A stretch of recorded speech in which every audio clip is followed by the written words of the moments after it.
Bismillahirrahmanirrahim. Assalamualaikum warahmatullahi wabarakatuh. Perkenalkan, nama saya Nur Husna, NIM 19961411002.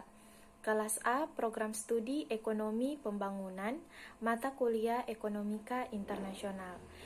Di sini saya akan menjelaskan sedikit tentang teori keunggulan absolut atau absolute advantage. Teori-teori perdagangan internasional terdiri dari yang pertama yaitu teori merkantilisme yang dicetuskan oleh Jean-Baptiste, Jean Bodin, dan Thomas More. Yang kedua yaitu teori keunggulan absolut oleh Adam Smith yang merupakan teori klasik. Yang ketiga, teori keunggulan komparatif oleh David Ricardo yang juga merupakan teori klasik, dan teori modern oleh Heckscher dan Olin. Namun dalam video ini saya hanya akan menjelaskan tentang teori merkantilisme dan teori keunggulan absolut. Teori merkantilisme. Sebelum kemunculan teori keunggulan absolut oleh Adam Smith, negara Eropa lebih dulu mengetahui tentang teori merkantilisme. Teori merkantilisme merupakan salah satu teori pada zaman praklasik, di mana paham merkantilisme ini muncul antara abad 16 sampai 18 Masehi. Merupakan suatu kelompok yang mencerminkan cita-cita dan ideologi kapitalisme komersial, serta pandangan tentang politik kemakmuran suatu negara yang ditujukan untuk memperkuat posisi dan kemakmuran negara melebihi kemakmuran perseorangan. Sehingga merkantilisme disebut juga political economic of state building, di mana tokoh-tokohnya yang sudah saya sebutkan tadi. Merkan artinya pedagang. Pedagang menjadi fokus utama pada abad tersebut. Salah satu sebab yang mendorong lahirnya paham tersebut adalah timbulnya pemikiran perlunya negara yang kuat.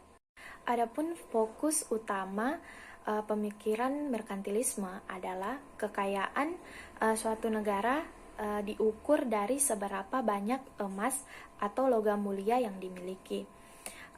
Dan hal inilah yang menjadi cikal bakal lahirnya kolonialisme.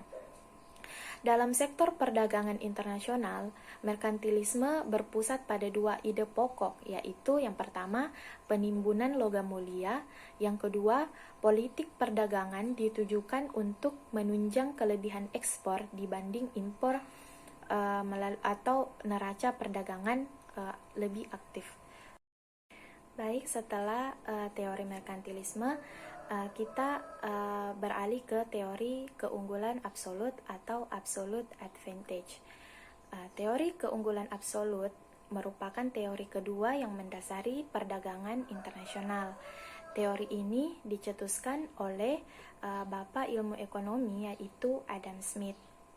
Dalam bukunya An Inquiry into the Nature and Causes of the Wealth of Nations, Adam Smith memberikan kritik terhadap teori merkantilis, di mana menurut Adam Smith, ukuran kemakmuran suatu negara bukan terletak pada banyak sedikitnya logam atau emas yang dimiliki, tetapi terletak pada kemampuan untuk memproduksi barang dan jasa atau gross national product melalui perdagangan bebas, dan bukannya suatu negara yang berusaha mati-matian untuk menghambat perdagangan hanya untuk dapat memupuk logam mulia. Yang kedua, Adam Smith juga mengatakan bahwa kemakmuran dan kekayaan negara hanya dapat diperoleh dengan menjalankan laissez-faire atau tidak ada campur tangan pemerintah. Dalam hal ini yaitu dalam mekanisme pasar di dalam negeri dan perdagangan bebas dengan negara lain. Baik, itulah tadi penjelasan sedikit tentang teori keunggulan absolut atau absolute advantage. Lebih dan kurangnya mohon dimaafkan. Wassalamualaikum warahmatullahi wabarakatuh.